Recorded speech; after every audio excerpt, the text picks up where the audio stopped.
Hey guys, I hope you're all doing amazing. Today I'm going to be showing you how I installed this 613 wig out of the pack. There's no bleaching, no toning, none of that done to this wig.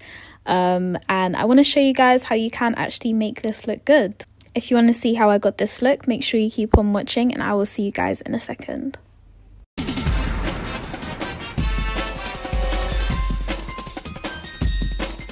So this wig is from Yolissa Hair. The shipping took around, I want to say 3 to 5 days, so it wasn't super long.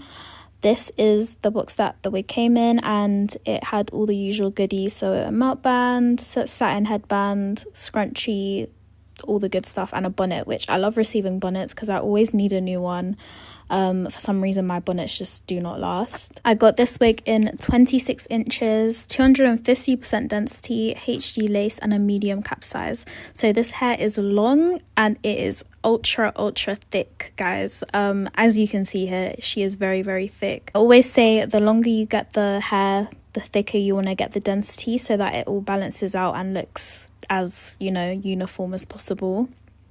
I would also say if you want to cut layers, try and get a thicker wig because you have a lot more room to play with when it comes to cutting and styling the hair. This is how the lace was looking. The knots of the wig, which yes, blonde wigs do actually get knots, they just look like tiny white little dots. They weren't super big. I've seen people on TikTok, they usually like use a dark brown hair dye that matches their skin complexion and dye the lace. So kind of how you would bleach the lace, bleach the knots, they dye the knots so that it's not as harsh and it blends a lot easier. But as I said, I didn't really find the knots that big on this wig, so I just decided that I'm going to use my makeup as I always do to get that color on the knots. Place the wig on my mannequin head, which guys, please, number one, my mannequin head is disgusting. It is literally just hair dye and makeup, so don't mind that.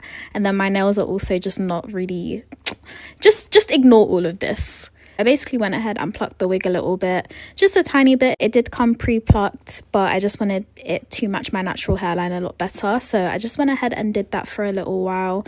And then this is how it was looking once that was done. To tint the lace and the knots, I'm using my Born This Way foundation in the shade Spice Rum.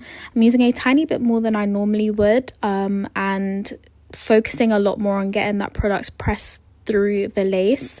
You want to make sure you use a very dense brush for this so that you don't get any product in any unwanted or unnecessary areas. Once that's done, it should look something like this. Because this hair is lighter, guys, you definitely want to take your time a lot more when it comes to tinting and just in general, like using product around the hairline, because it can look very dirty very quickly if anything gets on the actual hairs of the wig. Use a smaller, finer detail brush if you need to, but really please take your time because it's difficult to fix the hair once it's stained. You kind of just need to like rewash it and, you know, do it that way. But yeah, anyways, that is how it was looking, and I went ahead and just clipped all the hair back and cut off the excess lace on either side of the ear. Once that is done, I also decided I wanted to part off my widow's peak. I've not done a widow's peak with blonde hair before, but I feel like this will add to the realism of it because it's going to mimic my natural hairline and just the natural hairline in general, to be honest.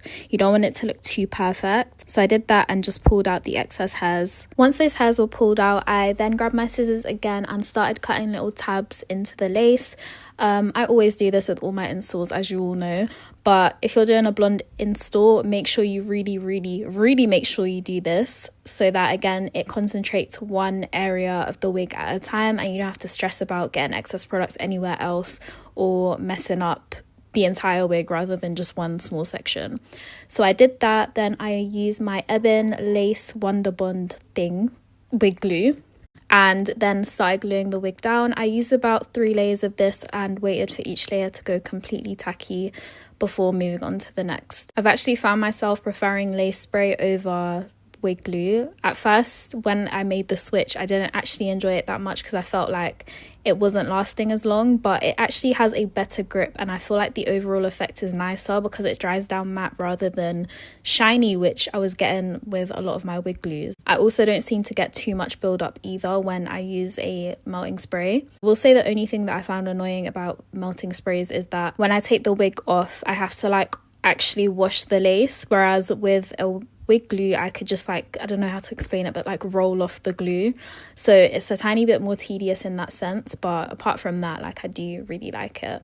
And it's a lot better for my scalp and my edges as well. So that's another bonus. Once all the hair was glued down, I'm grabbing my melt band and just wrapping that tightly around my head. And whilst that is setting down, I'm grabbing my wax stick and hairspray and just going in sections to redefine the middle part. The middle part was already looking good. I just wanted it to be flatter either side to get rid of any possible bulk or, you know, flyaways that may have been at the top. Because again, this is going to add to the realism.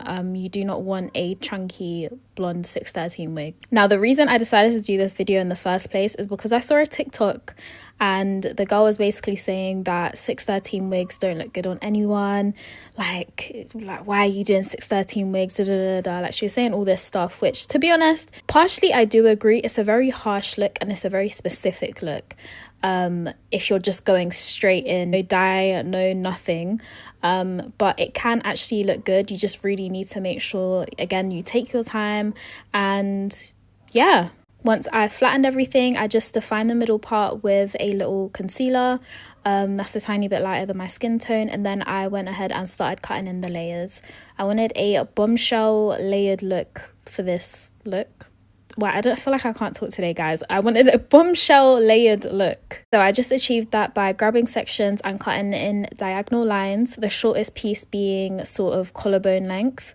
And I'm just gonna cut away. I don't really have a specific technique when I do this. I'm literally just doing what feels right, and it should look something like this in the end. After that, I am now parting off the bottom half of my hair and clipping everything else out of the way, giving the hair a little bit of a brush and grabbing my 2-inch curling iron. This is from Babyliss. It was from Amazon and it literally cost like £12, I think, back when I bought it. But you just want a thick chunky curler.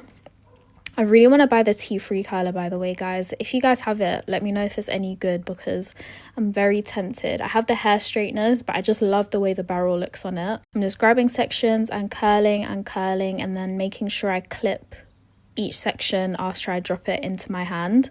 And I'm just going to repeat this all throughout the head. Once all the hair is curled, I'm just hairspraying it with my Got To Be hairspray, just very lightly to make sure that everything is going to set.